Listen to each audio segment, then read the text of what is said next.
चलिए, hello everyone. Sorry for being late. Actual में server का प्रॉब्लम था। बहुत देर से ट्राई कर रहे थे लेकिन हो नहीं पा रहा था। हमको तो लग गया मैसेज करने वाले थे कि थोड़ा सर्वर इशू की वजह से क्लास नहीं हो पाएगी, लेकिन फिर हो गया।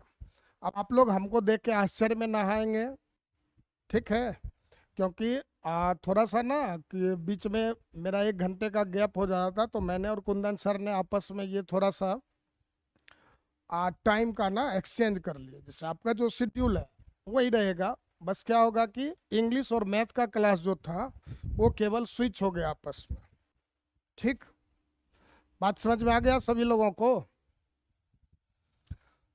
चलिए, तो आज हम लोग नए चैप्टर के साथ हैं, असमिका, जिसको कि हम लोग पहले तो नाम समझ लें, क्या कहेंगे? रैखिक असमिका। अब कहोगे कि सर ये तो हम लोगों के बुक में काफी बाद में दे रखा है, आप इतना पहले क्यों पढ़ा रहे हैं? तो उसका रीजन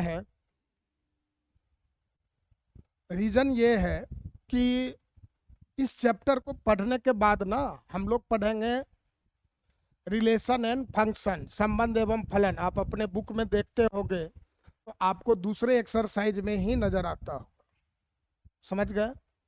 तो दूसरे एक्सरसाइज में नजर आता होगा, तो वहाँ पर आप जब रिलेशन फंक्शन में बनाएंगे और वहाँ डोमेन और रेंज निकालने की बात होती है, तो वैसे टॉपिक पे आपको अगर इसका आइडिया नहीं है,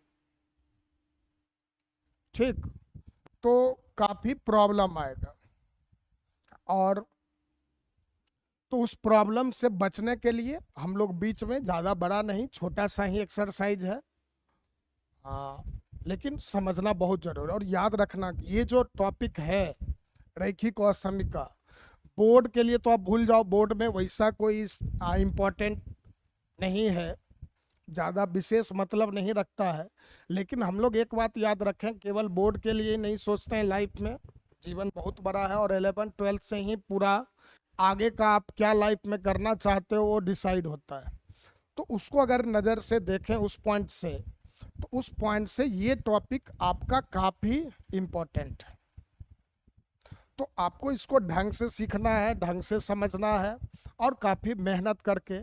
और यहाँ पर मैं ना आपको केवल बोर्ड के ही पॉइंट ऑफ व्यू से टॉपिक्स को नहीं बताऊंगा, आगे कंपटीशन को भी ध्यान में रखते हुए हम लोग काम करेंगे।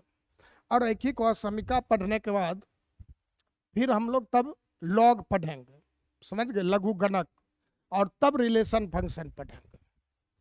अब लघु गणक भी आपके सिलेबस में नहीं है, लेकिन आप लोगों के भलाई के लिए लॉग एक ऐसा टॉपिक है जिसका कि यूज आप देखोगे हर जगह, फिजिक्स हो, केमिस्ट्री हो, भरपूर इस्तेमाल होता है। आप एक्चुअल में देखो तो एक्चुअल में आप क्लास टेंथ में ही आप लोग पढ़ा करते होंगे पीएच मान, पीएच वैल्यू निकाला करते थे ना। और पीएच वैल्यू जब पढ़ते थे तो वहां देखो तो याद होगा आपको, नहीं करेंगे, पीएच वैल्यू निकालने में हम लोग लॉग का ही यूज करते हैं। तो लॉग आपके लिए काफ़ी महत्वपूर्ण है।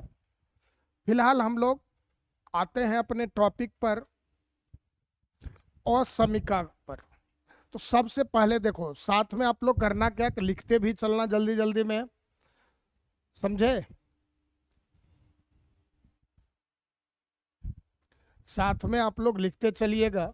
सबसे पहले देखें, जो हम लोग पढ़ेंगे तो असमिका चिन्ह कहा जाता है। अब सवाल है क्या है कि सर असमिका क्या है, तो इसको हम लोग बाद में डिस्कस करते हैं। फिलहाल आप लोग देखें असमिका चिन्ह। तो इन 4 चिन्हों को हम लोग क्या कहते हैं? असमिका चिन्ह बोलते हैं। अब जैसे चिन्ह का तो मतलब समझते हो, जैसे ये किसका चिन्ह हो गया? जोड़ने का। ये किसका? घटाने का, गुणा करने का। इसी तरह से हम लोग जब इन चिन्हों को देखते हैं तो इन चारों चिन्हों को ही हम लोग क्या नाम देते हैं? असमिका चिन्ह। समझ गए? अब इस चिन्ह का अपना एक नाम भी है, और नाम क्या है? तो सबसे पहले इस चिन्ह को हम लोग क्या कहते हैं? लेस देन कहते हैं। दूसरा जो ये वाला चिन्ह है, इसको हम लोग क्या कहते हैं? Greater than. फिर इसको लेस देन और इक्वल टू। अब हम लोग बचपन में जब पढ़ते थे तो वहां ध्यान क्या आ जाता था कि इस तरह से लिखा है तो हम लोग समझते थे इसको कि less than and equal to, ऐसा होता था। गलती से बहुत लोग बोलते भी हैं ऐसे ही, तो ये ध्यान में देना है कि ये एंड नहीं, क्या है आपका, एंड पढ़ेंगे तो गलत होगा। यहाँ क्या बोलना है हमको, और बोलना है। अब और का ये मतलब है क्या है कि लेस देन या फिर इक्वल टू, इन दोनों में से कोई भी एक कंडीशन पूरा हो जाना चाहिए। तो ये हो गया आपका लेस देन और इक्वल टू का। फिर हम लोग अगले साइन को देखें, चौथे साइन को, तो इसको हम लोग क्या बोलते हैं, ग्रेटर देन और इक्वल टू। तो ये चार चिन्ह है जिसको कि हम लोग किस नाम से जानते हैं, असमीका चिन्ह के नाम से, और इसको इनइक्वलिटी साइन या ऑपरेटर भी कहते हैं। ऑपरेटर मतलब ऑपरेशन करने वाला। ये जो बचपन में आप जोड़ना घटाना ये सब करते हो, अभी जस्ट आप सेट थ्योरी पढ़े तो वहाँ ऑपरेशन पढ़े थे ना, यूनियन, इंटरसेक्शन, कॉम्प्लीमेंट और डिफरेंस, तो वो क्या था, ऑपरेशन। अब यूनियन साइन अगर कहीं लगा देख रहे हैं तो वो क्या हो गया, ऑपरेटर हो गया, जो कि ये बताएगा कि यहाँ कौन सा ऑपरेशन करना है, यूनियन का। वैसे ही हम लोग 2+3 देखते हैं, तो अब कैसे समझ में आ जाता है कि यहाँ पर जोड़ना है, तो सर इस चिन्ह द्वारा। अब इस चिन्ह का काम क्या है, तो जोड़ने का, इसलिए इसको क्या कहेंगे हम लोग, ऑपरेटर बोलते हैं अंग्रेजी में। हिंदी में तो बस सीधा सा एक नाम है, चिन्ह। समझ में आ गया। तो ये चारों, फिर इसकी बात करते हैं, लेकिन पहले अब इस चारों चिन्ह को देखना। अच्छा, कोई ऐसे भी बच्चे हैं जिनको कि अभी भी कंफ्यूजन है कि सर ये कौन सा लेस देन होगा, कौन सा ग्रेटर देन होगा। अगर ये कंफ्यूजन रहे तो आज आपको एक बात बता दे रहे हैं, उसके बाद इस कंफ्यूजन को हमेशा दूर कर देना। याद रखो, जैसे एरो का जो डायरेक्शन है, ठीक, एरो मतलब तीर, तो एरो के दिशा में, याद बस इसको रख लेना, तो एरो की दिशा में हमेशा छोटा मान होता है।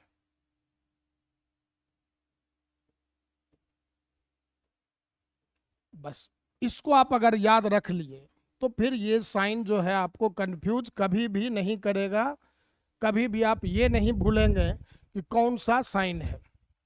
तब भी आप समझ लें एक बात, जिनको नहीं आता है वो लोग भी, एरो की दिशा में हमेशा कौन होता है, छोटा मान होता है। और हम लोग जो पढ़ते हैं लिपि, चाहे हिंदी पढ़ें, मैथ पढ़ें, अंग्रेजी पढ़ें, फिजिक्स पढ़ें, इन सब में आप देखते हो कि लिखने या पढ़ने का जो क्रम है वह क्या होता है, बाएं से दाएं। तो किसी भी स्टेटमेंट को अगर पढ़ना है, जैसे मान लो ये लिखा 4 और 3, तो यहां पर ये चिन्ह लग गया। अब इधर हम लोग क्या देख रहे हैं कि 3 जो है छोटा मान है, साथ ही साथ डायरेक्शन देखें चिन्ह का किस तरफ है, 3 की ओर। तो आप बताए थे कि एरो के डायरेक्शन में आपका हमेशा कौन होगा, छोटा वैल्यू। तो अब इस स्टेटमेंट को अगर पढ़ना शुरू करेंगे तो क्या बोलते हैं, 4 4। अब इधर क्या देख रहे हो, छोटा है, तो मतलब ये वैल्यू जो है लेफ्ट में लिखा हुआ ये बड़ा होगा। तो क्या पढ़ोगे, 4 इज ग्रेटर देन 3। इसको अगर हम लोग पढ़ना स्टार्ट करेंगे तो क्या कहेंगे, 4 इज ग्रेटर देन 3। ठीक है, आज बेसिक है, थोड़ा ढंग से हम लोग कर लेते हैं ताकि फ्यूचर में कोई इशू ना हो। तो 4 इज ग्रेटर देन 3। अब यही जैसे मान लीजिए इसको लिख दिया मैंने। अब देखो तो एरो का डायरेक्शन किस तरफ है, 2 की ओर, तो ये स्मॉलर वैल्यू होगा। अब पढ़ना तो यहीं से स्टार्ट करेंगे ना, तो अब इस स्टेटमेंट को पढ़ें तो क्या पढ़ेंगे, 2 छोटा है इधर से, तो 2 इज लेस देन 3। समझे। बस अब कभी कंफ्यूज नहीं होगे, बस इस बात को याद रख लो कि एरो के डायरेक्शन में हमेशा छोटा मान होता है। और हम लोग जो लिपि पढ़ते हैं, चाहे देवनागरी हो या रोमन हो, दोनों में लिखने या पढ़ने का क्रम क्या है, लेफ्ट से राइट की ओर। तो आपको पहले इसको बताना है कि ये क्या है, बड़ा है कि छोटा है, तो वो आप डायरेक्शन से बता सकते हो किधर बड़ा किधर छोटा। अब इधर आप देख रहे हैं कि छोटा मान होता है हमेशा एरो के डायरेक्शन में, तो पढ़ेंगे तो 2 इज लेस देन 3। अब यहाँ देख लो तो अब एरो के डायरेक्शन में बड़ा छोटा वैल्यू होता है, तो दिख गया 3 छोटा, लेकिन मतलब क्या समझे कि 4 जो है बड़ा है, तो 4 इज ग्रेटर देन 3। तो ये तरीका हो गया। तो ये अपना एक तरीका होता है ध्यान में रखने का या याद रखने का कि कौन सा इन चारों चिन्हों में कौन सा किस चिन्ह को उसका मतलब क्या होता है ये। तो अब less than, greater than, less than और इक्वल टू, और ग्रेटर देन और इक्वल टू। अब हम लोग बात करते हैं कि सर ये जो और लगा होता है तो उसका क्या मतलब है। ठीक, ये जो अपना और वाला बात हो जाता है तो उसका क्या मतलब है, तो इसको जरा समझो। जैसे अगर मैंने लिख दिया कि 2 + 3 ग्रेटर देन 5, एक स्टेटमेंट लिखे। अब इस स्टेटमेंट को अगर ये पूछा जाए कि ये लिखा हुआ स्टेटमेंट सही है या गलत है, तो इसको कैसे वेरीफाई करेंगे। तो आप देखिए 2 + 3 को जोड़ते हो तो क्या मिल रहा है, 5 मिल रहा है। और 5 क्या 5 से बड़ा होगा, नहीं होगा सर, क्योंकि 5 के इक्वल में है। तो यहाँ यही मतलब हो गया कि ये जो स्टेटमेंट लिखा हुआ था यह आपका कौन सा हो गया, फॉल्स स्टेटमेंट हो गया। समझे। फिर लेकिन अब देखना 2 + 3 ग्रेटर देन और इक्वल टू जब लिखते हैं, अब आपसे पूछें कि ये स्टेटमेंट ट्रू है कि फॉल्स है, तो अब जवाब देखो। तो 2 + 3 करने पर क्या मिलता, 5, और 5 इज ग्रेटर देन और इक्वल टू 5, ऐसा ही ना लिख रहे हैं। अब देखो 5 से बड़ा नहीं है, यहाँ ये मतलब होता है कि A is less than B, greater than B, या फिर हम लोग क्या कहते हैं A is equal to B. क्योंकि ग्रेटर देन और इक्वल टू चिन्ह का मतलब आप देखें तो क्या लिख रहा है, ग्रेटर होगा या फिर इक्वल होगा। तो अब इससे आपको ये क्लियर हो गया कि 2 + 3, अब 5 से बड़ा तो नहीं है बट क्या है, इक्वल है। तो इन दोनों कंडीशन में से कोई भी अगर एक पूरा हो रहा है तो उस कथन को हम लोग क्या मानेंगे, सही का स्टेटमेंट। समझ में आ गया। तो यहाँ जैसे हम लोग इसको देखें, 2 स्टेटमेंट बना, एक 5 इज ग्रेटर देन 5 एक स्टेटमेंट, दूसरा क्या था 5 इज इक्वल टू 5। अब ये तो अपना पूरा नहीं हो रहा, लेकिन ये अपना सही हो रहा। तो इन दोनों में से अगर कोई भी एक शर्त पूरा होगा तो वह कथन क्या माना जाएगा, सत्य माना जाएगा। तो ये स्टेटमेंट आपका क्या गया, ट्रू आ गया। ठीक है। फिर इसी तरह से और भी हम लोग 1-2 पॉइंट और समझते हैं। फिर देखना, जैसे अगर मैं लिख दे रहा हूं कि 2 + 3 इज लेस देन 5, अब बताओ तो ये स्टेटमेंट सही है कि गलत है, सब लोग बोलिए। 2 + 3 इज लेस देन 5, ये सही लिखा है कि गलत लिखा है।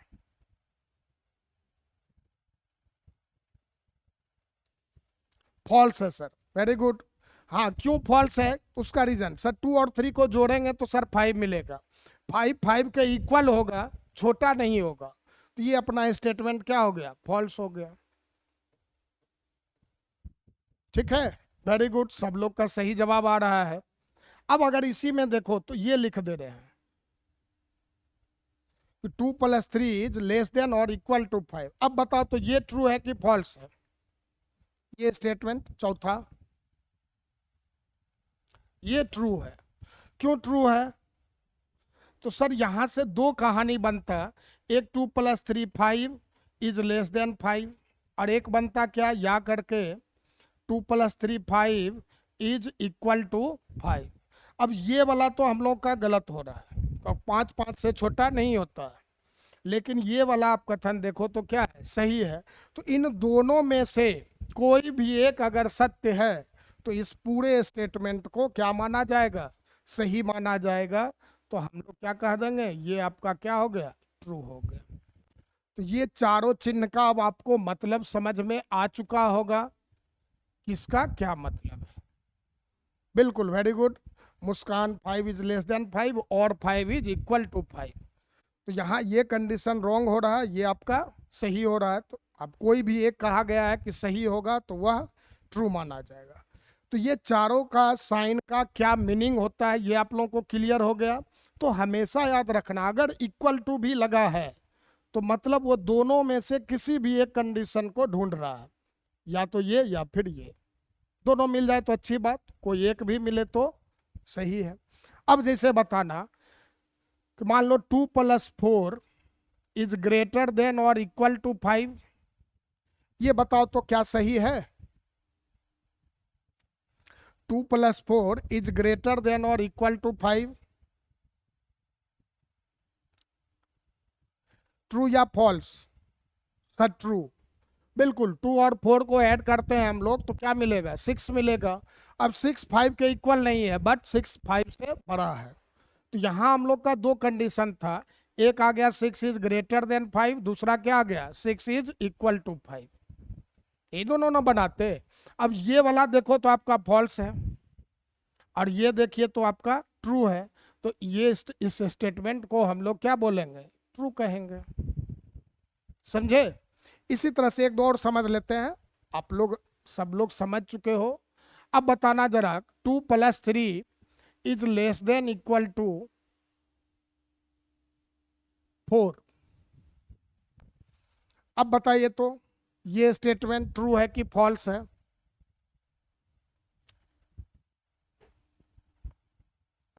Two plus three is less than और इक्वल टू 4। जरा इसको देखकर बताएं सही है कि गलत। ट्रू बता रहे हैं आप लोग? नहीं। अब देखो यहाँ पर हमेशा दो चीज दिमाग में रखना है, जब दोनों साइन है ना तो दोनों को ध्यान में रखना है। 2 और 3 को जोड़ेंगे तो सर 5 आएगा। 5 लेस देन 4 एक कंडीशन, या फिर दूसरा कंडीशन क्या कहेंगे? 2+3 5 इज इक्वल टू 4। यही दोनों ना बनता। अब देखो तो 5 लेस देन 4 बोलना क्या सही है? नहीं सर, गलत बात। 5 इज इक्वल टू 4 बोलना सही है? नहीं सर, गलत बात। अब देखिए दोनों का दोनों क्या हो गया? आपका गलत हो गया। तो जब दोनों गलत हो जाए तो हम लोग इस स्टेटमेंट को क्या कहेंगे? ये फॉल्स है। बात समझे? तो इस तरह से सोचना होता है। अब आप लोग के समझ में आ चुका होगा कि इस साइन का क्या मतलब निकलता है। बिल्कुल राजकुमार, तो अब क्लियर हो गया ना? अब आप लोग इसको ट्रू बोलने की भूल नहीं करेंगे। जब दोनों का दोनों सही तब वो ट्रू होगा, और दोनों में से कोई भी एक ट्रू तो ट्रू माना जाएगा। समझे? चलिए, वेरी गुड। अब हम लोग आते हैं, इसको जरा देख। अब इन चारों चिन्ह को समझते हैं कि इस तरह से लिखे होने का क्या मतलब है। अब हम लोग को पता है कि लेस देन 0, इसको क्या पढ़ेंगे हम लोग? Less than 0। और लेस देन 0 का मतलब क्या होगा? 0 से छोटा मान। और 0 से छोटा मान आप लोग को पता ही है कि जो भी होते हैं वो सबके सब आपके कैसे होते हैं? सर निगेटिव होते हैं। ये तो सब लोग जान रहे हो कि 0 से छोटा कोई भी वैल्यू अगर होगा तो आपका कैसा होगा? निगेटिव होगा। तो कभी भी याद रखना, अगर कहीं दिख रहा है लिखा हुआ लेस देन 0, मतलब वो आपसे कैसे रिजल्ट की मांग कर रहा है? निगेटिव वैल्यू की। तो आपको ये बताना है कब वो निगेटिव रिजल्ट देगा। फिर देखो ग्रेटर देन 0, तो ग्रेटर देन 0 का मतलब हम लोग क्या समझे? Positive value. इसका मतलब क्या हो गया आपका? Negative value. ठीक। और ग्रेटर देन 0 जब बोल रहा है तो उसका क्या मतलब समझेंगे हम लोग? Positive value. बात समझ में आ रही है आप लोगों के? फिर देखिए यहां पर जब लेस देन और इक्वल टू 0 लिखता है, अब लेस देन और इक्वल टू 0 लिख रहा है तो इसका क्या मतलब है? आप दोनों रिजल्ट के खोज में है, 0 के भी खोज में और निगेटिव के भी खोज में। तो इसका मतलब या तो 0 मिल जाए या फिर निगेटिव मिल जाए। यहाँ लिख ही रखा है क्योंकि और है। आप जान रहे हो कि ये चिन्ह लगे होने का मतलब क्या है? कि लेस देन और इक्वल टू। तो दोनों कंडीशन को निकाल कर लाना है, 0 को भी और दूसरा किसको? निगेटिव को भी। दोनों आंसर चाहिए हमको। और ये जब लिखा होता है तो इसका क्या मतलब है? ग्रेटर देन और इक्वल टू 0। तो इसका मतलब हम लोग समझेंगे या तो 0 या फिर कौन सा है? Positive value. तो ये चारों बात आपको अच्छे से पता होना चाहिए, क्योंकि पूरे असमिका के लिए ये काफी इम्पोर्टेंट है। तो इसको भी नोट कर लेंगे आप लोग, समझ गए। चलिए, तो ये दोनों बात क्लियर हो गया, असमिका चिन्ह किसे कहते हैं, और इस तरह से लिखे होने का less than zero, greater than zero, इनको लिखने का क्या मतलब आएगा। Very good. अब हम लोग बात करते हैं आगे कि असमिका किसको कहते हैं। अब देखो, असमिका को ही हम लोग साधारण शब्दों में कहें तो इसी से एक अर्थ निकल कर आता है, असमिका कहो या इसको आप क्या कह सकते हो, असमीकरण। ये दोनों नाम है, चाहे असमिका बोले या असमीकरण बोले। अब देखो, समीकरण हम लोग पढ़ते थे क्लास 10 तक में, तो बहुत सारे समीकरण को हल किए होंगे। तो समीकरण में अब क्या देखते हो, जैसे x+2 इज इक्वल टू 5, ऐसा लिख दिया गया। तो ये अब आपका क्या हो गया, समीकरण। तो बीच में कौन सा चिन्ह लगा है, बराबर का। ठीक। तो अब कहा ओ का मतलब विपरीत कथन। तो समीकरण मतलब जिसमें LHS RHS दोनों क्या हो, इक्वल हो। अब असमीकरण का मतलब जब ये और ये वैल्यू इक्वल ना हो, तो नॉट इक्वल टू लग गया। अब नॉट इक्वल टू अगर लिखते हैं तो जरा बतलाना भैया कि नॉट इक्वल टू का क्या मतलब होता है। x+2 5 के बराबर नहीं है। अब बराबर नहीं है तो क्या होगा, या तो छोटा होगा या बड़ा होगा, या छोटा या बराबर होगा, या बड़ा या बराबर होगा। तो जब बराबर वाले चिन्ह के स्थान पर इन चारों में से किसी भी चिन्ह का प्रयोग हो जाए तो वही आपका क्या बन जाता है, असमिका या असमीकरण। तो समीकरण में जब बराबर को हम लोग बदल देंगे इन चारों में से किसी भी चिन्ह से, तो वही क्या कहलाता है, असमिका या फिर असमीकरण। बात क्लियर, ये समझ में आ गया आप लोगों को। चलिए, असमिका का मतलब समझ में आया, कभी कंफ्यूज नहीं होंगे। असमीकरण का मतलब अ मीन्स विपरीत स्टेटमेंट। तो जो बराबर नहीं हो, तो बराबर नहीं हो तो क्या होगा, या तो छोटा होगा या बड़ा होगा, या बड़ा या बराबर होगा, या छोटा या बराबर होगा। तो सीधा सा बराबर चिन्ह के स्थान पर अगर इस चारों में से किसी चिन्ह का प्रयोग हो जाए तो वह आपको क्या कहलाता है, असमिका या असमीकरण। चलो, तो अब हम लोग थोड़ा सा आगे असमीकरण को पढ़ने से पहले थोड़ा सा ये जान लेते हैं कि असमिका के क्या क्या नियम है। आप लोग ढंग से सब नियम को लिखते चलेंगे, 5-6 नियम है, एक एक करके सबको समझते हैं, जानते हैं, सीखते हैं। ठीक। चलिए, सबसे पहला जो नियम है असमिका का, वह क्या कहता है कि किसी भी असमिका में अगर आप एक संख्या को, अब संख्या चाहे प्लस हो माइनस हो, उससे कोई लेना देना नहीं है। ठीक, संख्या जैसे ही बोलते हैं तो उसमें सभी आ जाते हैं, प्लस भी आते हैं, माइनस भी आते हैं, भिन्न वाले भी आते हैं, हर कोई आ जाता है। तो कहा क्या, किसी भी असमिका में एक संख्या को अगर आप जोड़ते या घटाते हो तो असमिका को इस बात से कोई तकलीफ नहीं होती है। अब तकलीफ नहीं होने का मतलब कि असमिका के चिन्ह में कोई परिवर्तन नहीं होता है। ये आपका कौन सा नियम हो गया, फर्स्ट नियम। यही कहा, किसी असमिका में एक संख्या को जोड़ने या घटाने पर असमिका चिन्ह में कोई परिवर्तन नहीं होता है। अब जैसे देखो, एक एग्जाम्पल के लिए आपको यहाँ समझा रखे हैं कि मान लो हम लोग एक कंडीशन लिए a ग्रेटर देन b लिखकर। अब a ग्रेटर देन b है। अब क्या किया हम लोगों ने, इसमें दोनों तरफ c जोड़ दिए। c क्या है, तो कोई भी संख्या है। तो जब दोनों तरफ c जोड़े तो आपको देखोगे कि इससे चिन्ह में कोई परिवर्तन नहीं होगा। यहां भी आपका चिन्ह क्या था, ग्रेटर देन का ही, और यहां भी आप देखिए चिन्ह क्या रहा, जो था वही रहा। सेम बात यहां घटाने पर भी बोल रहा है कि ग्रेटर देन था तो ग्रेटर देन रहेगा। मान लो सर यहाँ लेस देन लिखा होता तो यहाँ भी इन दोनों जगहों पर लेस देन ही रहता। अब इसको कैसे समझें, तो समझ लो, ये लिखा हुआ हो गया आप लोगों को, नोट कर लिए। अब एग्जाम्पल इसके बाद नोट कर लेंगे। अब जैसे देखो, मान लो हम लोगों ने ये कहा कि 5 इज ग्रेटर देन 3। ठीक। अब दो काम करते हैं, एक जगह पर हम लोग दोनों तरफ दो जोड़ देते हैं, दो जोड़ दो, क्योंकि संख्या कोई ना कहे जोड़ने या घटाने पर।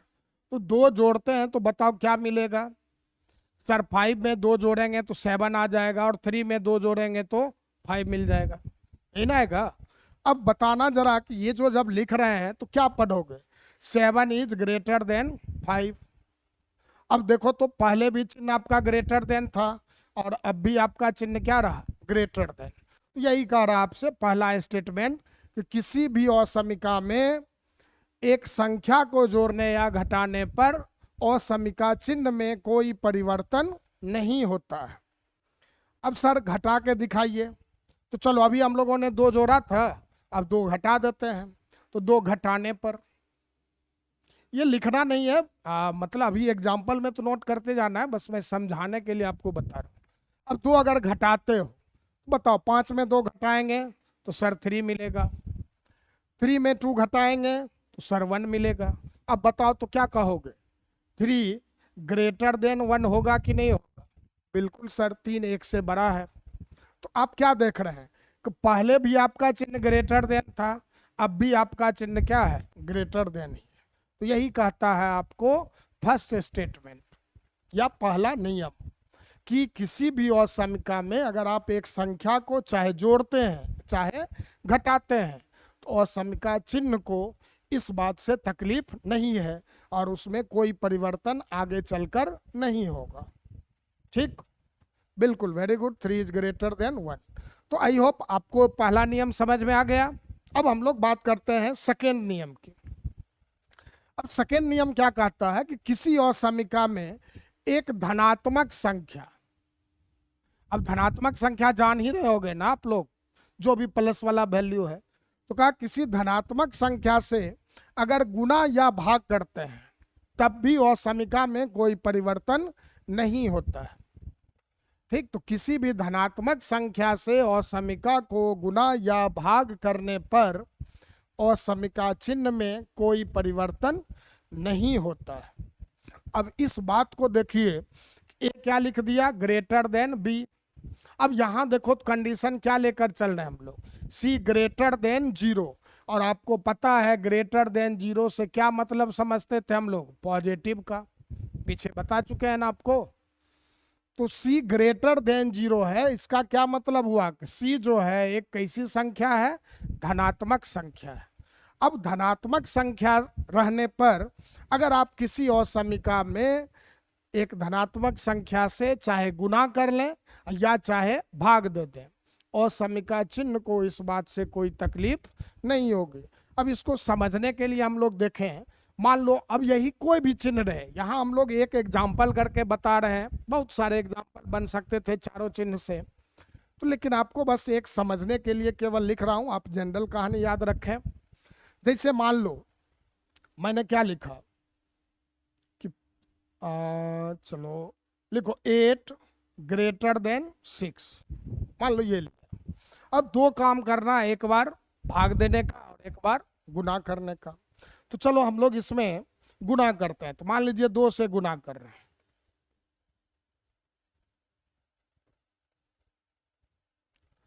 तो गुना करेंगे तो दोनों को करेंगे। अब बताइए 2 से जब गुना करते हैं इन दोनों को, बताओ 8 गुना 2 सर 16, 6 गुना 2 12। तो बताओ क्या स्टेटमेंट अब बन रहा है? 16 इज ग्रेटर देन 12। क्या चिन्ह में परिवर्तन हुआ? अभी भी ग्रेटर देन था और अभी भी आपका क्या है? ग्रेटर देन ही है। तो यही कहा कि एक धनात्मक संख्या से जब आप गुना करते हैं तो असमीका चिन्ह में कोई परिवर्तन नहीं होता है। दूसरी बात, भाग देकर सर बताइए। तो चलो 8 ग्रेटर देन था, अब 2 से हम लोग भाग देते हैं। तो 2 से भाग देने पर अब जरा बतलाओ, अगर 2 से तुम भाग देते तो क्या होगा? 8 में 2 से भाग देंगे तो सर 4 आएगा, 6 में 2 से भाग देंगे तो 3 आएगा, ये ना मिलेगा? और जरा कहना क्या 4, क्या स्टेटमेंट बनेगा? 4 इज ग्रेटर देन 3। तो आप फिर से देख सकते हैं कि चिन्ह में कोई परिवर्तन नहीं हुआ। बात समझ में आ रही है आप लोगों को? ठीक, तो ये आपका सेकेंड नियम है कि किस, हाँ very good, 4 is greater then 3। तो दूसरा नियम क्या कहा आपसे कि किसी असमीका में एक धनात्मक संख्या से गुना या भाग करने पर असमीका चिन्ह में कोई परिवर्तन नहीं होता है। ठीक, चलिए तो हम लोग अब नेक्स्ट कंडीशन पर बढ़े। ये क्लियर हो गया आप लोगों को? चलो तो फिर तीसरे नियम की ओर आइए। अब ये क्या कह रहा है?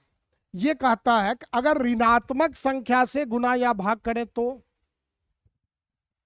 पीछे क्या कहा था कि धनात्मक संख्या से गुना या भाग करने पर चिन्ह में कोई परिवर्तन नहीं होगा, लेकिन अगर हम लोग किसी ऋणात्मक संख्या से गुना या भाग करते हैं तब क्या होगा? तो कहा कि असमीका का चिन्ह बदल जाएगा। तो ये देख लो, ए ग्रेटर देन बी मान लो लिख रखा है, और यहां देखिए तो क्या कहा, सी इज लेस देन 0। अब लेस देन 0 का मतलब तो आपको पता ही है, निगेटिव।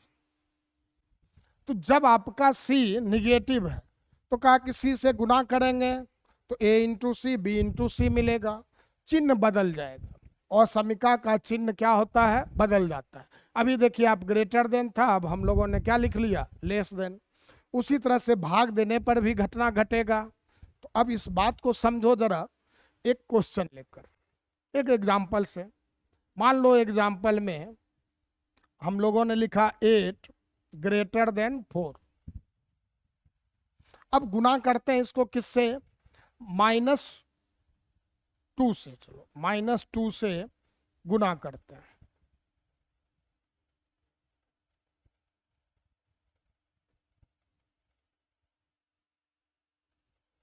अब बताओ अगर -2 से तुम गुना करते हो तो बोलो 8 में -2 से गुना करोगे तो सर आएगा -16। 4 में -2 से गुना करोगे तो -8। अब जरा बताना ऋणात्मक संख्या में क्या कहानी था कि जो देखने में बड़ा लगता है, जैसे 16 निगेटिव है लेकिन देखने में -16, -8 में देखने में कौन बड़ा दिख रहा है? 16। तो जो देखने में बड़ा होता है वह क्या होता है आपका? छोटा मान। ये तो पता है आप लोगों को कि ऋणात्मक संख्या में क्या है, जो देखने में बड़ा लगे वो छोटा होगा और जो देखने में छोटा लगे वो बड़ा होगा। तो यहाँ हम लोग क्या पढ़ेंगे? -16 बड़ा है -8 से या -16 छोटा है -8 से? बताओ क्या पढ़ोगे? सर -16 जो है आपका छोटा होगा -8 से। अब जरा गौर करना, अभी आपका चिन्ह क्या था? Greater than. -2 से जैसे ही तुम गुना किए तो चिन्ह क्या बन गया? Less than. चिन्ह बदल गया। समझे? तो यही कह रहा है ये नियम कि ऋणात्मक संख्या से अगर आप गुना करो या फिर भाग दो तो असमीका का चिन्ह क्या होता है? बदल जाता है। जो भी रहेगा, ग्रेटर देन था तो लेस देन हो जाएगा। मान लो यहाँ लेस देन लिखा होता, आप ऋणात्मक से गुना या भाग करते तो वो ग्रेटर देन में बदल जाता। तो सिंपल सा रूल याद रखना है कि ऋणात्मक संख्या से गुना या भाग करने पर असमीका का चिन्ह क्या होता है? बदलता है। अब इसी में देखो भाग देकर देखते हैं। तो अपना क्वेश्चन क्या था? 8 इज ग्रेटर देन 4। अब भाग किससे दिए? -2 से।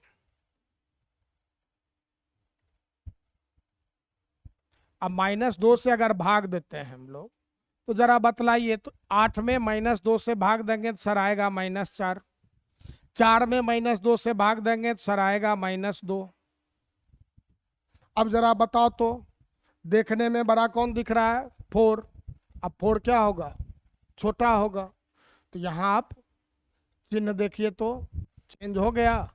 अभी आपका क्या था? ग्रेटर देन, अब क्या बन गया? Less than. तो यही चिन्ह में क्या हो गया? परिवर्तन। ठीक, तो ये तीसरा नियम समझ में आ गया। तो याद रखना, पॉजिटिव से गुना भाग करने पर कोई प्रॉब्लम नहीं है, लेकिन जब हम लोग किसी भी निगेटिव संख्या से गुना या भाग करते हैं तो असमीका चिन्ह में क्या होता है? परिवर्तन हो जाता है। ग्रेटर देन रहा तो less than. Very good. Muskan -4 is less then -2। तो यही ध्यान में रखना है। अब चलिए हम लोग चौथे नियम की ओर बढ़ते हैं। ठीक, अब चौथा नियम क्या कहता है? सर अभी तो आप संख्या को जोड़ रहे थे, अब मान लीजिए किसी और समीका में हम लोग चर को जोड़ते हैं। चर का मतलब x, y, ये सब जो वेरिएबल कहलाते हैं, जो अपने मान को बदलता रहता है। तो कहा कि किसी और समीकरण में किसी भी चर को आप जोड़ या घटा सकते हैं। ठीक, जोड़ने या घटाने में कोई समस्या नहीं है। तो जोड़ेंगे या घटाएंगे तो चिन्ह क्या रहेगा, वही रहेगा। जैसे देखो यहाँ ए क्या दे रखा है, लेस देन बी। हम लोग क्या किए, दोनों तरफ एक्स जोड़ दिए।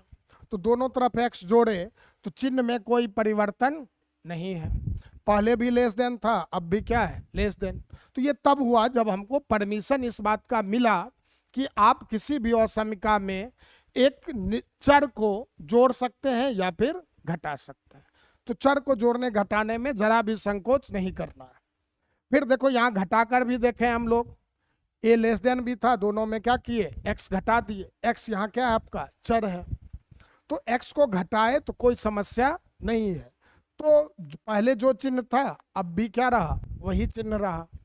तो यही कहता है कि ये सब तभी संभव हो सकता है जब आपको उस बात की परमिशन हो। तो यही चौथा नियम कहा कि किसी और समीकरण में एक चर को या किसी चर को आप जोड़ सकते हैं या घटा सकते हैं। ठीक, ये बात समझ में आ गई। चलिए नोट कर लीजिए।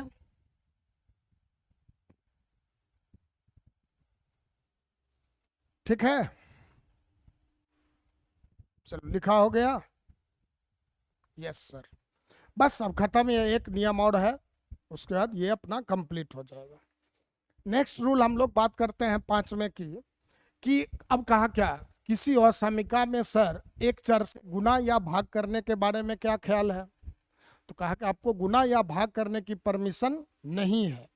अब क्यों नहीं है इसको समझो। जैसे मान लो एक्स है, अब एक्स का मान आप दोनों लिख सकते हो, क्योंकि एक्स चर है, और चर किसको कहते हैं,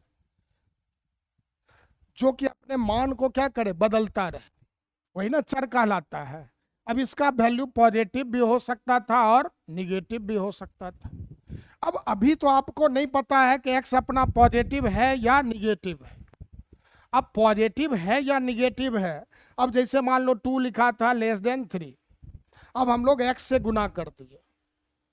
एक्स से गुना कर दिए तो दिमाग में आ जाता कि सर चिन्ह नहीं बदलते हैं, 2x is less then 3x लिख देंगे। अब अगर मान लो, देखना जरा इस कहानी को समझो थोड़ा सा, ये ज़्यादा जरूरी वाला है, क्योंकि हम लोग एक बेसिक सा गलती कर बैठते हैं बचपन से जो पढ़े हुए हैं समीकरण के, उस वजह से। जैसे मैंने लिखा 2 इज लेस देन 3, अब क्या किए हम लोग, x से गुना कर दिए, तो 2x लेस देन क्या हो गया, 3x। इधर भी लिख दिए 2x और 3x। अब दो कंडीशन लिए, x अगर पॉजिटिव होता, पॉजिटिव बोलने का मतलब मान लो x का वैल्यू क्या ले लिए आप, +3। अब +3 लिए तो बोलो 2 × 3 6 होता, 3 × 3 9 होता। तो देखो तो कोई दिक्कत नहीं हुआ, 6 इज लेस देन 9 कहेंगे। पहले भी लेस देन था, अब भी क्या आया, लेस देन ही आया, कोई दिक्कत नहीं हुआ। लेकिन अब आइए, x का वैल्यू जब हम लोग निगेटिव कोई भी ले, अब निगेटिव ले लिए, निगेटिव मान लो -3। अब बताना तो 2 को जब -3 से गुना करते तो क्या आता, -6। अच्छा, यहाँ स्टेटमेंट हम लोग तो सेम बनाए, लेस देन लिखकर x से गुना कर दिए, ऐसा सोच लिए। अब देखो तो 2 से जब आप x का वैल्यू -3 रखकर गुना किए तो 2 × -3 -6, और 3 × -3 करेंगे तो सर आएगा -9, ये आएगा। अब बताओ तो क्या है यहाँ, -6 छोटा है -9 से कि -6 बड़ा है -9 से, जल्दी से कमेंट करें तो आप लोग। -6 लेस देन -9 लिखा जाएगा या ग्रेटर देन -9 लिखा जाएगा। बिल्कुल, राजकुमार कह रहे हैं sir -6 is greater then -9। Very good. अब क्या दिख रहा है, पहले तो चिन्ह लेस देन था, अब देखो तो चिन्ह क्या हो गया, ग्रेटर देन हो गया। प्रॉब्लम आया कि नहीं, तुम तो क्या किए, सीधा इसको लेस देन लिखकर ही काम कर लिए थे, जबकि यहां देखो तो चिन्ह बदल गया। तो यही कंफ्यूजन होता है चर से गुना या भाग करने पर। इस वजह से क्या कहता है कि आप किसी भी और समीकरण में एक चर से गुना या भाग करने की अनुमति नहीं है। इसलिए अनुमति नहीं है कि आपको चर के बारे में, यहाँ तो जब हम लोग एक पार्टिकुलर वैल्यू ले लिए तब तो समझ में आया ना कि यहाँ तो चिन्ह बदलता। अब अगर हम ये नहीं जान रहे होते एक्स आपका निगेटिव है, तब तो हम लोग यही स्टेटमेंट सोच लेते, और ये लिखा हुआ इस कंडीशन में क्या हो जा रहा है, गलत हो जा रहा है। तो ये बात हमेशा ध्यान रखना है, कभी भी चर से आप गुना या भाग नहीं करेंगे।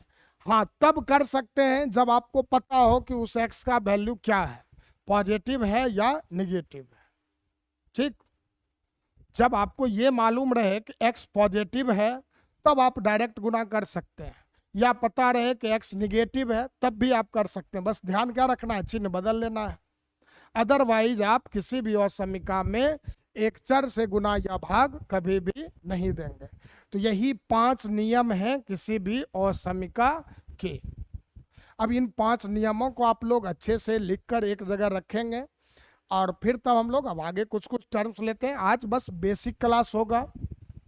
अब देखो यहाँ जो हम लोगों को अपने सिलेबस में दे गया है वो क्या है, रैखिक असमीका, एक चर का भी और दो चर का भी। लेकिन हम लोग पढ़ेंगे जो आप पढ़ेंगे दोनों, द्विघात भी, तीन घात भी, 10 घात भी, 100 घात भी, जो दिया रहे उससे हम लोगों को कोई तकलीफ नहीं है। हम लोग सब असमीकरण को हल करना सीखें, क्योंकि मैं आपको पढ़ाऊंगा वो चीज़ जो आपको फ्यूचर में कभी भी असमीका दिखे और आप लोग ढंग से अगर प्रैक्टिस कर लिए हैं तो कहीं भी समस्या ना हो। इस हिसाब से हम लोगों को तैयार हो जाना है, ये नहीं।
ठीक है, तो अब आवाज आ रही है आप लोगों को?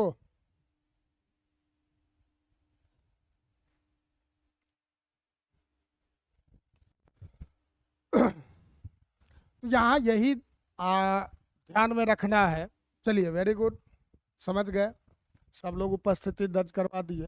तो याद रखो, बिहार बोर्ड में एग्जाम पास करना कोई बड़ी बात नहीं है। ठीक, कुत्ते बिल्ली को भी बोर्ड में बैठा दोगे ना, वो भी पास हो जाएगा। आप नॉलेज के लिए पढ़ रहे हैं तो अच्छे से पढ़ें, मन लगा कर पढ़ें। अब हम लोग सबसे पहले बात करते हैं किसकी, तो रैखिक असमीका की। अब रैखिक नाम से पढ़ा, आप लोग जान रहे होंगे, एक रैखिक समीकरण क्लास 9th में 10th में इन सब से आप मिल चुके हो ऑलरेडी। तो रैखिक समीकरण क्या कहते थे, जैसे मान लो लिख दिया गया 2x - 3 = 5। ठीक, तो ये आपका क्या कहलाएगा, रैखिक समीकरण। अब हम लोग अगर बनाना चाहते हैं कि रैखिक असमीकरण, तो इस बराबर के चिन्ह को बदलकर क्या करना पड़ेगा, इस बराबर के जगह पर या तो आप ग्रेटर देन लगा लीजिए, या आप लेस देन लगा लीजिए, या ग्रेटर देन इक्वल टू लगा दीजिए, या लेस देन इक्वल टू लगा दीजिए। तो ये जो बनेगा यही आपका अब क्या कहलाएगा, रैखिक असमीकरण। समझ गए? तो रैखिक क्यों नाम दिया गया, क्योंकि यहाँ जो चर था सर उसका घात आप देखें तो कितना है, घात सर 1 है। तो घात 1 जब होता था तो उसको क्या बोलते थे हम लोग, रैखिक। घात 2 रहे तो द्विघात, घात 3 रहे तो त्रिघात। बात समझे? तो अब रैखिक समीकरण क्या कहा कि इन 4 रूपों में अगर कोई भी है,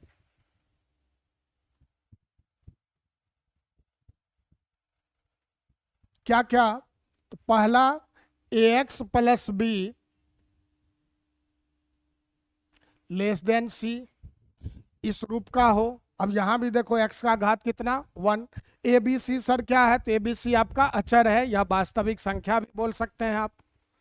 फिर दूसरे को देखो, ax plus b greater than c, या ax plus B less than c, या ax plus b greater than equal to c. इन 4 रूप में जो भी है वही आपका कौन का क्या कहलाता है, रैखिक असमीका। अब एग्जाम्पल समझना चाहो तो ये सब एग्जाम्पल आप नोट कर सकते हैं। जैसे मान लीजिए x माइनस 1 ग्रेटर देन 3, ठीक, 2x plus 5 is less then x minus 3, ये भी आप लिख सकते हैं। अब यहाँ देखो दोनों जगहों पर x का घात कितना है, 1 है। फिर आप देखिए 3 minus x by 2 is greater than और इक्वल टू 6, यह भी आपका क्या है, रैखिक असमीकरण है। तो असमीकरण कहे असमीका कहे, नाम में कभी कंफ्यूज नहीं होना, बस समझ में आ गया रैखिक असमीकरण किसको बोलते हैं। तो इन चारों रूप में कोई भी अगर असमीका है तो वह आपका क्या कहलाएगा, रैखिक असमीका। साधारण शब्दों में जानना चाहे तो किसी भी असमीका में उपस्थित चर का घात अगर 1 है, 1 है, तो वह क्या कहलाएगा, रैखिक कहलाएगा। आप देख सकते हो सभी में x का घात कितना, 1 है। तो ये बात क्लियर हो गया। चलिए तो आगे बढ़े हम लोग। तो ये आप लोग नोट कर लिए कि रैखिक असमीका किससे बोलते हैं, तो ax plus B less than c, ax plus b greater than c, ax plus B less than equal to c, अथवा ax plus b greater than equal to c को ही क्या कहते हैं हम लोग, रैखिक असमीका। अब देखो द्विघात असमीका, तो द्विघात असमीका मतलब क्वाड्रेटिक इनइक्वेशन। अब क्वाड्रेटिक इनइक्वेशन क्या कहा कि अब द्विघात, तो द्विघात का रूप क्या था, तो sir a x square plus b x plus c, ये था द्विघात का। अब द्विघात समीकरण बोलते थे तो यही ना था, इक्वल टू 0। अब इक्वल टू 0 ना आकर आपको क्या मिल जाए, greater than 0, less than 0, greater than equal to 0 और लेस देन इक्वल टू 0। तो जब ये चारों चिन्ह आ जाए बराबर के स्थान पर तो यह द्विघात समीकरण से किसमें परिवर्तित हो जाएगा, द्विघात असमीकरण में। ठीक, ये बात आपको ध्यान में रखना है। तो कभी भी द्विघात असमीका की बात किया उसका सीधा सा मतलब है कि जो चर है उस असमीका में चर का अधिकतम घात कितना है, 2 है। ठीक, तो जब अधिकतम घात 2 तो वैसे असमीका को हम लोग क्या बोलेंगे, द्विघात असमीका। किसका अधिकतम घात, तो सर चर का। ठीक, घात हम लोग जानते हैं चर का ही होता है, अचर का घात क्या होता है, 0 होता है। बिल्कुल, वेरी गुड पल्लवी। तो ये बात क्लियर हो गया द्विघात असमीका किसको बोलेंगे। तो ये जो 4 चिन्ह है इसलिए अलग अलग करके सबको लिख दिया गया है, a x square plus b x plus c greater than 0, या फिर a x square plus b x plus c less than 0, या a x square plus b x plus c greater than और इक्वल टू 0, या फिर less than और equal to 0। इन रूप में जो भी असमीका मिलेगा उसे हम लोग क्या बोलेंगे, उसे क्या कहेंगे हम लोग? द्विघात असमिका। अब द्विघात असमिका का कुछ एग्जाम्पल अगर आप देखना चाहते हैं तो एग्जाम्पल देख लीजिए। जैसे x square minus 5x plus 4 greater than 0, ये आपका क्या हो गया? द्विघात असमिका। फिर जैसे देखो x square plus 7x minus 3 और लिख दिया गया less than 2x square plus 5x minus 6, यह भी क्या है? आपका द्विघात ही है। क्यों? तो x का घात आप अधिकतम कितना देख रहे हैं? 2 देख रहे हैं। ये सब आपका क्या कहलाएगा? द्विघात असमिका। एक एग्जाम्पल, ये दूसरा एग्जाम्पल। और भी लेस देन इक्वल टू लगाकर भी हम लोग बना सकते हैं।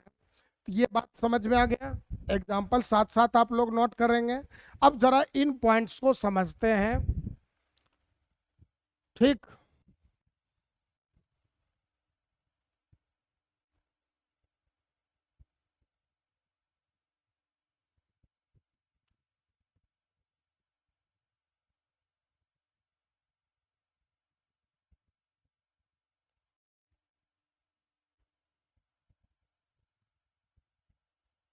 हो गया लिखा?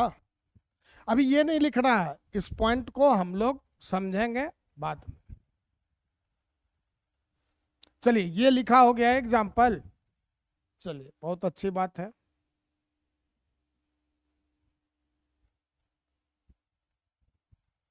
अब देखो, द्विघात को याद रखना। एक जगह तो आपका क्या होता है कि कोई द्विघात दे रखा है तो उसका हम लोग गुणनखंड कर सकते हैं। जैसे मान लीजिए कि एक्स स्क्वायर प्लस 5x अब प्लस 4 दिया, तो इसका आप गुणनखंड कर सकते हो आराम से। ठीक, गुणनखंड करते तो क्या मिलता?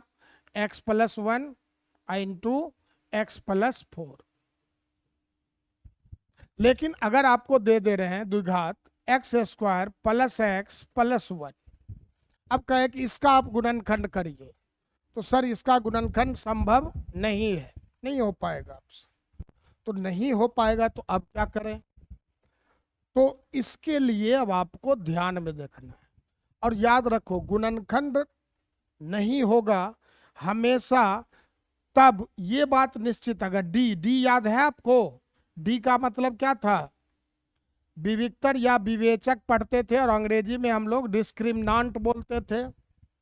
तो D B square minus 4ac को कहते हैं, जहां पर बी आपका हो गया एक्स का गुणांक, ए हो गया एक्स स्क्वायर का गुणांक और सी हो गया अचर पद। तो कभी भी अगर बी स्क्वायर माइनस 4ac का मान अगर निगेटिव आ रहा है, मतलब 0 से छोटा मिल रहा है, तो याद रखें निश्चित रूप से उस द्विघात का गुणनखंड नहीं होगा। निश्चित रूप से बोल रहे हैं कि गुणनखंड नहीं होगा। सर अगर ग्रेटर देन 0 आता है तो हो भी सकता है और नहीं भी हो सकता है, लेकिन अगर डी का वैल्यू लेस देन 0 आए तो याद रखेंगे आप कि उसका गुणनखंड, उस बहुपद का गुणनखंड संभव नहीं है। तो अब अगर कभी मान लीजिए कि हम लोगों को ये लिख दिया गया कि x square plus x plus 1 greater than 0 का हल निकालिए, तो अब इसका कैसे हल निकालें? तो ऐसे प्रश्नों को बनाने के लिए आपको इन 2 नियम को याद रखना है। ठीक, तो नोट करके आप लोग पहले इसको नोट कर लें, तब हम लोग इसको समझते हैं। अब ए का मतलब समझ ही रहे हैं, एक्स स्क्वायर का गुणांक। डी का मतलब लेस देन 0। यहां देखो एक गलत लिख गया है, ये जो है ना आपका गलत लिखा हुआ है। यहां आप कंडीशन बनाएंगे ए ग्रेटर देन 0।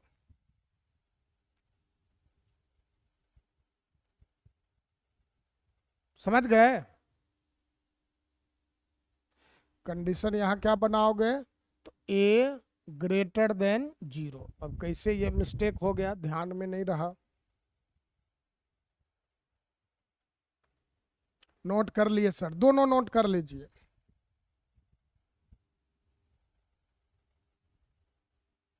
चलिए, वेरी गुड। अच्छा, आप लोग क्लास 10th में थे, इस तरह का फोटो देखे होंगे बना हुआ द्विघात के अंदर, और ऐसा कुछ ग्राफ बना रहता था और आपसे पूछता था कि एक्स के कितने मान होंगे, बताओ तो। इस तरह का ग्राफ अगर दे रखा है और अगर आपसे पूछे कि एक्स के हलों की संख्या बताइए, कितने हल होंगे, तो ये याद होगा ऐसा ग्राफ किसका बनता था, द्विघात का।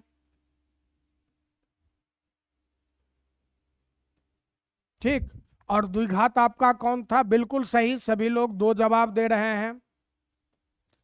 और इसी द्विघात को हम लोग क्या कह लेते हैं, y कह दिए। तो y बराबर क्या मान लिए, a x square plus b x plus सी।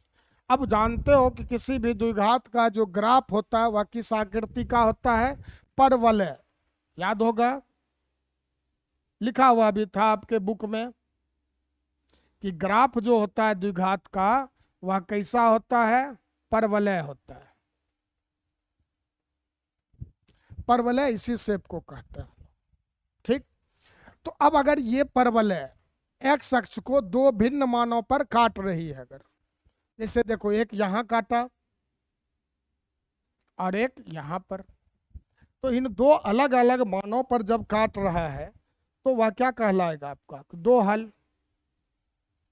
एक ये वाला वैल्यू और दूसरा ये वाला वैल्यू। अब अगर आपसे कहें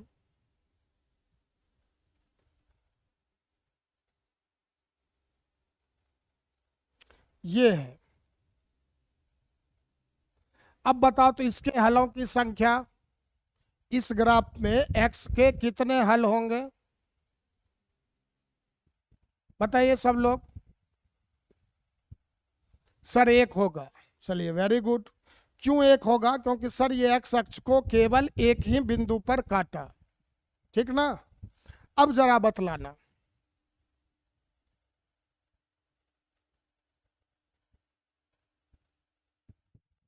अब बताओ तो कितना हल होगा,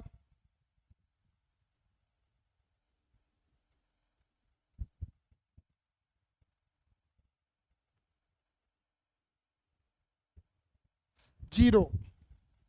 ठीक, यहां पर कोई भी हल ना वास्तविक हल नहीं होगा।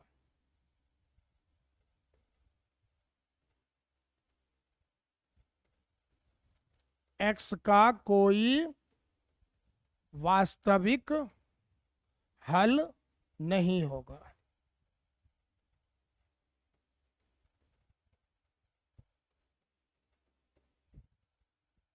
समझ गए, ये तो आप लोग जान रहे हैं।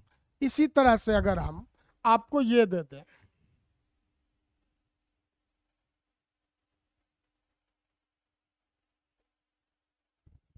अब पूछें कितने हल होंगे इस फिगर में या इस ग्राफ में, बताइए कितना हल। तो सर यहां भी क्या होगा, कोई वास्तविक हल नहीं होगा। क्यों नहीं था, इस बात को कभी जानने का प्रयास किए कि सर ये जो होता है ना, हल का मतलब हो गया एक्स का मान। ठीक, हल का मतलब क्या है, एक्स का मान। और एक्स का मान तभी निकलेगा जब वह एक्स अक्ष को काटेगा कहीं ना कहीं। यहाँ भी देख रहे हैं एक्स अक्ष को काट रहा है, यहाँ भी काट रहा है। यहाँ दो भिन्न भिन्न बिंदुओं पर काट रहा था, मतलब दो अलग अलग हल मिल रहा था। जब एक ही बिंदु पर काटे तो उसका क्या मतलब था कि दोनों हल उसके क्या है, समान है, तो ये एक मान देता था। अब इस जगह पर देखिए तो ग्राफ कहीं भी काट नहीं रहा है, तो जब एक्स अक्ष को नहीं काटेगा तो उसका ये मतलब होता है कि कोई वास्तविक हल नहीं है। उसी तरह से इस फिगर में भी हम लोग देख रहे हैं कि एक्स अक्ष को ये ग्राफ नहीं काट रहा है, तो उसका भी क्या मतलब हो गया कि आपको एक्स का कोई भी वास्तविक हल नहीं होगा। ठीक, तो इसी बात को समझना है अब हम लोगों को एक नए रूप में। तो यहाँ हम लोग बात कर रहे हैं दो कंडीशन का, एक जब ए ग्रेटर देन जीरो और डी क्या हो, लेस देन जीरो हो। दूसरा जब ए लेस देन जीरो हो और डी आपका क्या रहे, ग्रेटर देन जीरो। ठीक, ये सॉरी, चलो दोनों ही कंडीशन में आप देखिए कि हम लोग क्या लेकर बढ़े हैं, डी लेस देन जीरो। और इधर क्या किए हैं, एक बार ए को पॉजिटिव माने हैं, एक बार ए को निगेटिव माने हैं। तो जब इस तरह से होता है, कोई भी ये कंडीशन अगर पूरा हो रहा है, तो आप याद रखिए उस द्विघात का जो ग्राफ बनेगा वो हमेशा कुछ इस तरह का हो। ठीक, इस कंडीशन पे ग्राफ ऐसा बनेगा। और अगर ये कंडीशन कहीं दिख रहा है तो उसका मतलब हो गया कि ग्राफ जो आपका होगा वह कुछ इस प्रकार का होगा। समझ गए? ये दोनों भी आप लोग फिगर बना लेंगे। अगर ए ग्रेटर देन जीरो है और डी लेस देन जीरो है तो आपका ग्राफ इस तरह का बनेगा, और ए लेस देन जीरो है और डी भी लेस देन जीरो है तो आपका ग्राफ इस तरह से बनेगा। अब याद ही ना होगा कि डी लेस देन जीरो जब भी होता था तो हम लोग पढ़ते थे कि वास्तविक हल नहीं मिलता है उसका। याद होगा सभी लोगों को कि ये हल का प्रकृति पढ़ा करते थे ना, डी ग्रेटर देन जीरो तो वास्तविक हल, वास्तविक एवं असमान। असमान मतलब अलग अलग एक्स का value. D equal to zero था तो क्या कहते थे, वास्तविक एवं समान। याद आया? और एक कहानी क्या पढ़े थे हम लोग, डी लेस देन जीरो, तो यहां पर क्या था, अवास्तविक हल। और हल जब भी कहता है तो उसका क्या मतलब है, एक्स का वैल्यू। तो बस ये हम लोग जान ही रहे हैं। तो यहाँ देखो दोनों ही कंडीशन में आपको डी क्या दिख रहा है, लेस देन जीरो। और लेस देन जीरो कभी भी दिखे तो वहां ये बात समझ लो एक्स का कोई हल मिलने वाला नहीं है। लेकिन हम लोग देखते हैं तो यहाँ द्विघात जो था आपका वह कौन था, तो y is equal to a x square plus b x plus c. अब आप वास्तविक तो नहीं मिलेगा, लेकिन सर अगर कुछ एक्स रखें हम यहाँ तो इसका रिजल्ट कैसा होगा। तो आप देख पा रहे हो कि ये क्या है, एक्स अक्ष के ऊपर है, और एक्स अक्ष के ऊपर y का मान क्या होता है, पॉजिटिव होता है, और एक्स अक्ष के नीचे जब आते हैं तो y का मान निगेटिव होता है। तो आप देख पा रहे हैं कि ये जब पैराबोला का मुंह नीचे की ओर खुला है तो आपको कैसा मान देगा, ये निगेटिव, और ये कैसा मान देगा, पॉजिटिव। ठीक, तो आप कुछ भी एक्स रखोगे इस कंडीशन में हमेशा आपको कैसा वैल्यू मिला करेगा, पॉजिटिव। ये आपको कैसा रिजल्ट दे रहा है, तो पॉजिटिव रिजल्ट। और ये कैसा रिजल्ट दे रहा है, तो निगेटिव रिजल्ट। यही दोनों कंडीशन आपको यहाँ पर लिखा गया है कि यदि ए ग्रेटर देन जीरो हो एवं डी लेस देन जीरो हो तो किसी भी वास्तविक एक्स के लिए a x square plus b x plus c का मान जो होता है वह हमेशा क्या होता है, धनात्मक होता है। आप देख सकते हैं क्वेश्चन लेकर भी, जैसे मान लो x square plus x plus one लिखे, बताना तो ए का वैल्यू सर 1, डी का वैल्यू निकालिए तो sir B square minus 4ac, तो बी स्क्वायर माइनस तो 1 का स्क्वायर माइनस 4 इंटू 1 इंटू 1, तो 1 माइनस 4 माइनस 3, क्या आया, लेस देन जीरो मिला। ए देखिए तो क्या है आपका यहाँ पर, ए ग्रेटर देन जीरो है और डी लेस देन जीरो है। ठीक, तो आप कुछ भी मान लेंगे तो इस x square plus x plus 1 का कोई भी एक्स रख दो, हमेशा ये आपको ग्रेटर देन जीरो ही होगा। आप चेक कर सकते हो, मान लो एक्स का वैल्यू लिए 1, तो बताओ तो क्या रिजल्ट आएगा। एक्स का वैल्यू जब आप 1 लिख रहे हो तो बोलो तो क्या आ रहा है, सर 1 का स्क्वायर प्लस 1 प्लस 1 3 है, क्या ग्रेटर देन जीरो, पॉजिटिव है ना। फिर मान लीजिए एक्स का वैल्यू माइनस 2 लीजिए, देखो क्या आएगा, रखो एक्स के बदले माइनस 2 का square plus minus minus 2 plus 1, sir आ गया 4 माइनस 2 प्लस 1 3, बताइए क्या कहेंगे, ग्रेटर देन जीरो। कहने का ये मतलब है एक्स का वैल्यू आप चाहे पॉजिटिव लें चाहे निगेटिव लें, हमेशा ये आपको कैसा रिजल्ट देगा, पॉजिटिव। कब? जब ये कंडीशन पूरा हो रहा है तब। तो हमेशा याद रखना, ए ग्रेटर देन 0 हो, डी लेस देन 0 हो। तो किसी भी एक्स के लिए यही हम लोगों से कह रहा है कि किसी भी एक्स के लिए इसका मान हमेशा कैसा होता है, धनात्मक। और अगर ए लेस देन 0 और डी लेस देन 0 हो तो किसी भी वास्तविक एक्स के लिए a x square plus b x plus c का मान जो होगा वह हमेशा कैसा होगा, ऋणात्मक होगा। बस आज हम लोग इतना ही समझते हैं, ठीक है। कल फिर हम लोग अब इसमें आगे कुछ कुछ और एक दो पॉइंट है छोटा छोटा, उसको करके और तब हम लोग क्वेश्चन पर आएंगे। फिर क्वेश्चन पर जब एक बार आ गए तो फिर ये चैप्टर बस फटाफट उड़ता है, फिर ये दौड़ता नहीं, उड़ता है, ठीक है।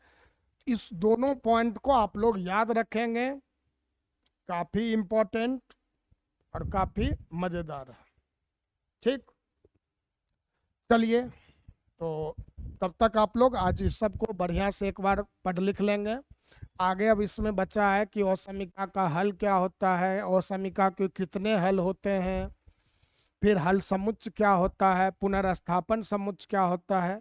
इन सब पॉइंट्स को कल डिस्कस करेंगे और फिर हम लोग तब, हाँ आज बायोलॉजी की क्लास होगी, ठीक। केवल इंग्लिश की क्लास आपकी नहीं होगी, सर थोड़ा सा कहीं बाहर है, ठीक है। तो चलिए, ओके, तब तक के लिए बाय।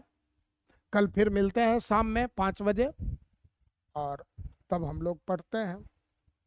हाँ वही आपका 8 बजे से, ठीक है रागनी, हाँ 8 बजे।